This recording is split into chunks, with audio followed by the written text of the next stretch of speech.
looking back on it, of course, it's one of those situations where appeasement doesn't make sense when the person's goal is literally world domination.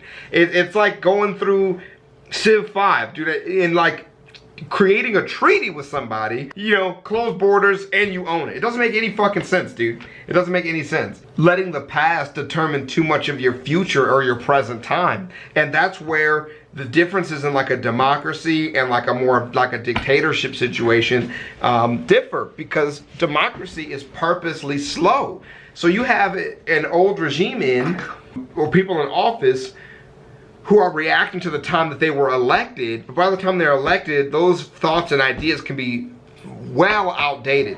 And so going to war, getting troops together, getting money, deciding a political decision are purposely slow in a democracy. So then fighting a dictatorship has to be something that's predetermined through treaty, and it needs to be acted upon. So you don't have to go through the painstaking, like, okay, presenting something to Congress, then we discuss about it in Congress. No, the treaty says we do it, so then we do it. Video. So the next part that the part that we left off on, he's trying to take over the UK. They just finished with the air raids in London. To learn how you can get an exclusive deal just for Oversimplified viewers. Part 2. So what else is happening? Well, when I said Britain was all alone, that wasn't entirely true. Many Commonwealth nations and other allied colonies had joined the war in Britain's support. They would play a key role throughout the war, particularly in the African and Italian campaigns. On the Axis side, Germany, Italy, and Japan signed the defensive tripartite pact, bringing their military alliance even closer together. The Soviet Union's war against Finland should have been an easy victory, but it became a humiliating struggle, and their military ineptitude was put on full display. In the end, they did force the Finns to sue for peace. Then, they continued their honorable campaign of pushing around much smaller countries by annexing the Baltic states and part of northern Romania. France's colonies in equatorial Africa were like, heck no, we aren't going to join the Germans, and they all pledged their allegiance to free France, except for Gabon, which had to be taken by military force. The Allies also tried to capture the strategic port of Dakar, but that ended in failure. Mussolini had seen Hitler's successes, and he thought now it was Italy's time to shine, so he tried to take British Somaliland, and that went pretty well. Then he tried to take Egypt, and that went less well. Then he tried to take Greece, and that went really badly. Churchill began referring to Italy as Europe's soft underbelly. Ooh. Dude, Churchill had so much swag, bro. He began favoring a military campaign from the south and started sending British troops to Greece. All of this had Hitler pretty concerned, and he moved to protect his southern flank. He had been getting friendly with Hungary and twisted their arm into signing the Tripartite Pact and joining the Axis powers. Romania was also eager to join for protection against the Soviet Union. The Tripartite Pact was designed to prevent any other countries from deciding to join the Allies, specifically Britain's old ally, the pesky United States of America. When war first broke out, American public opinion was strongly against joining in. In 1940, there was an election. The Republican candidate said, "I will not send any young Americans to die in Europe," and sitting President Franklin D. Roosevelt said, "I will also not send any young Americans to die in Europe. Unless I have to, then I might." And Roosevelt won. Churchill asked him to join the war, but Roosevelt said, "No can do, Winston, but you know what? Here, have some weapons." America began supplying the Allies with food and munitions, but there was one problem.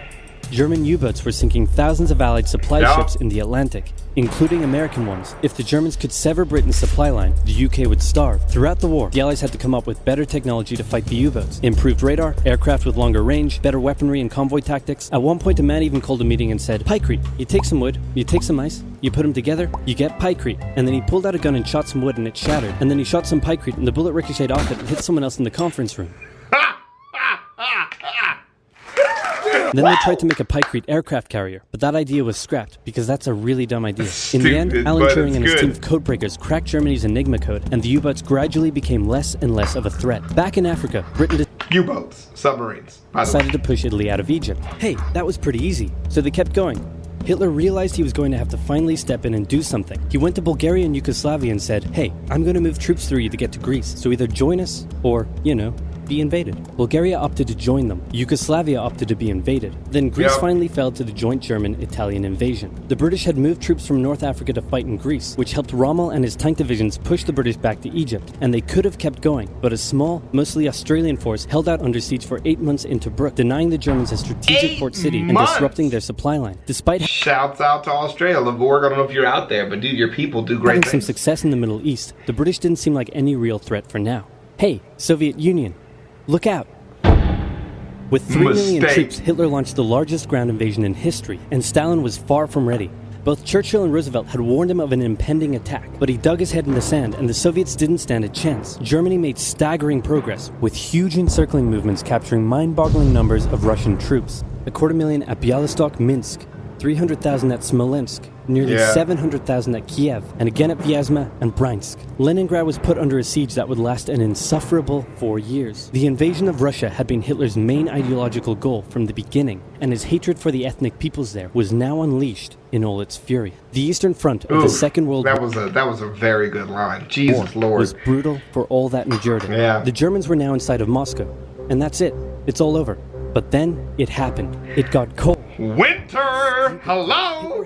How funny is it that you invaded Russia and forgot how cold it gets? Hilarious! For winter, but they kept fighting. His commanders came to him and said, "Can we please dig in for the winter and wait until spring?" "No, keep going." "But oil is literally freezing inside our vehicles." "That's fine, keep going." "We're having to leave the corpses of our frozen horses by the side of the road so we can still find our way in the snowdrift."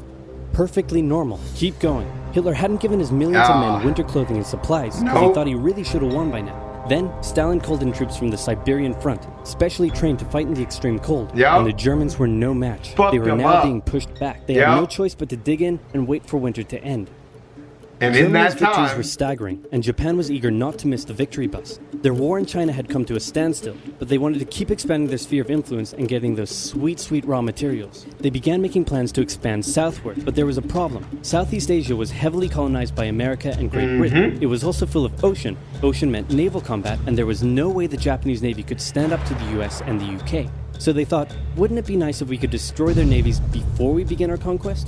And so it was. On December 7th, 1941, they made the mistake that changed the war forever. The Japanese launched a surprise air raid on the U.S. Pacific Pearl fleet Harbor. Pearl Harbor and inflicted a huge amount of damage.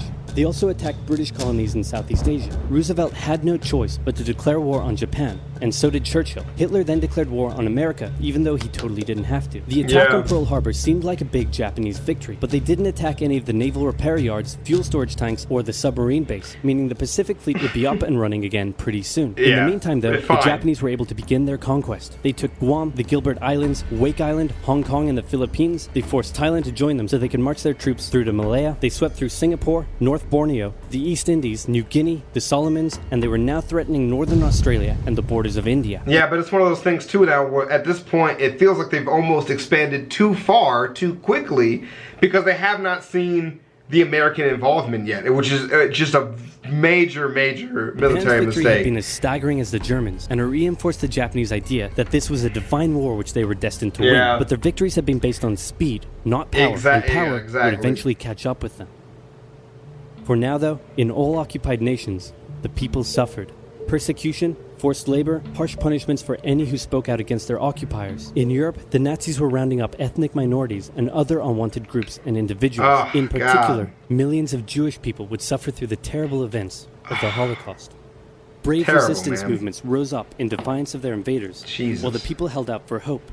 And hope was coming. Winter was over, and Hitler could continue his push eastward. But this time, he switched up his strategy. He wanted to focus on the south. His plan was to cut off the Russian armies in the Caucasus, an area full of oil, and then invade the Caucasus and take all the oil. His forces moved across the north with ease, and Hitler got cocky. He rerouted the 4th Panzer Army south early, leaving the 6th Army to complete the encircling movement alone. To do so, the 6th Army had to reach and take the key Soviet city of Stalingrad. The Russians defended it fiercely, and Stalingrad saw some of the harshest fighting of the entire war. The Soviets held up the German advance for 5 months as they battled in the war-torn city, which bought them valuable time. When the Germans had first launched their invasion a year earlier, the Soviets had moved their factories to the east. Those factories had been building a butt-ton of tanks and aircraft and getting the Soviet army up to scratch. Now, it was ready. Stalin gathered his new and improved forces around the city, and in an attack that resembled Hitler's own encirclement tactics, they began surrounding the 6th Army. Hitler's commanders came to him and said, "Hey, maybe we should retreat." But Hitler said, no, you stay. Bow. The entire 6th Army was trapped and had to surrender. With complete air superiority, the Soviets started pushing westward. For Stalin, it was a resounding victory. For Hitler, an absolute catastrophe.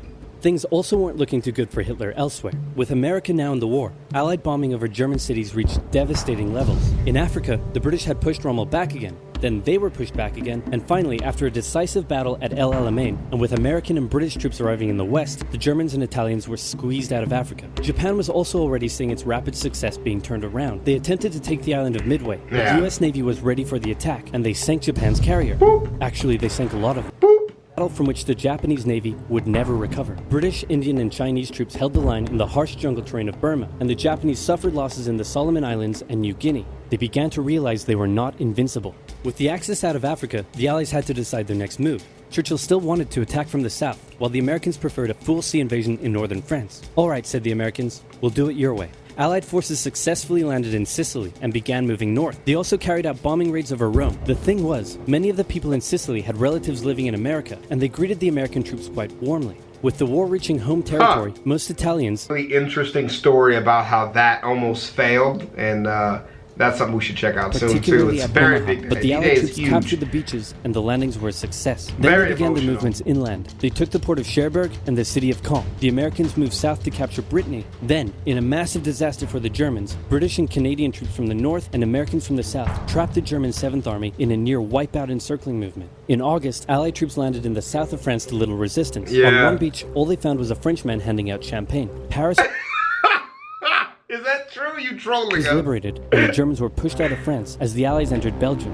In the Far East, the Allies started to push the Japanese out of Burma, as the Americans launched a two-pronged offensive in the Pacific. In the south, General MacArthur led the push to liberate the Philippines, while General Nimitz oversaw the brutal island-hopping campaign. American forces had to make hard-fought landing after hard-fought landing on fiercely defended small islands as they moved steadily towards the Japanese mainland. The Japanese believed that the greatest thing a person could do was to die in battle, and the most dishonorable act was to surrender. As a result, they fought ferociously to the very end, and the closer the Americans got to the mainland, the more ferocious the became. In February 1945, the Americans captured the island of Iwo Jima, and an intense firebombing campaign of Japan's wooden cities began. The Allies suffered some setbacks trying to liberate the Netherlands, but they were making progress and were now threatening the industrial heartland of Germany. Imagine the amount of troops at this point over this huge-ass fight, dude. So many Americans drafted. Hitler's health, both mentally and physically, was rapidly deteriorating. Things were looking bad, and he was desperate. He said, "We need to turn this thing around, and I have just the trick. Remember a few years back when we blitzkrieged through the Ardennes and trapped the Allied forces in Belgium? Well, I'm going to do the exact same thing. Again." He gathered his forces and tried to pound them through the Ardennes. He used up the remainder of Germany's strength and resources, and he managed to create quite a nice bulge. He also trapped some American forces in the Belgian town of Bastogne. The Germans sent the trapped Americans a message saying surrender or be annihilated. When it was read out to the commanding officer, he said, "They want to surrender? No, sir, they want us to surrender."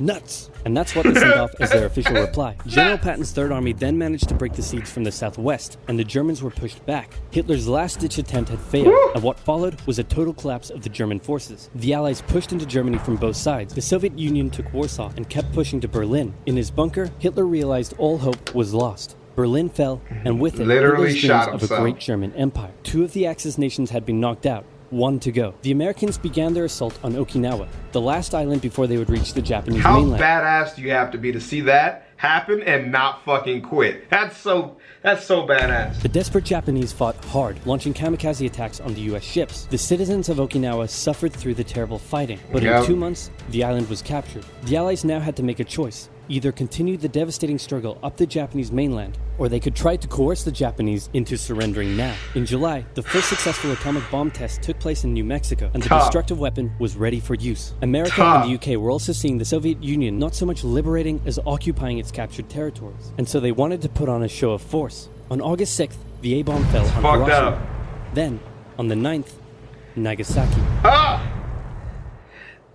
The cities were reduced to rubble, and for the people living there, it was a terrible fate. For the Allies, it achieved their main aim. It was a victory. In September, the Emperor announced Japan's surrender, saying the war situation has developed not necessarily to Japan's advantage. After 6 years, war was finally over. Done. The Allies occupied Japan for 8 years. The Emperor was allowed to keep his position, but General MacArthur made sure this picture was printed in the Japanese press to display to the Japanese people that their Emperor was not the divine, powerful being they had believed. Germany was divided Ugh. between America, the UK, France, and the Soviet Union. In 1949, the Allied sectors were united into West Germany. The Second World Tough, dude. Yeah, I knew he was coming to it, man. War had been more terrible and destructive than the So first. many people In died. its aftermath, two major superpowers with two very different ideologies had come out victorious, and the tension between the two of them would create a new Cold War, which is some of the most amazing propaganda you will ever study in your life. Comes from the Cold War era. Mutually mad, mutually assured destruction, and a lot of very interesting concepts. Generating military power without using it, influences of democracy. A lot of very interesting concepts come out of the Cold War, which happens next. And the World War II had so much in it.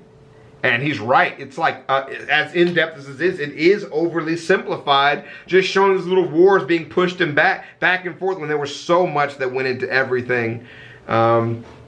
And of course comes from this, the demonization of Hitler, which is kind of hard to say. Somebody so evil was demonized, but, he was a military genius. He was a political genius. He should be respected for his ability to respond to political climate and take advantage of things offered to him. But he was a psychopath. And that's just kind of how that has to end, right?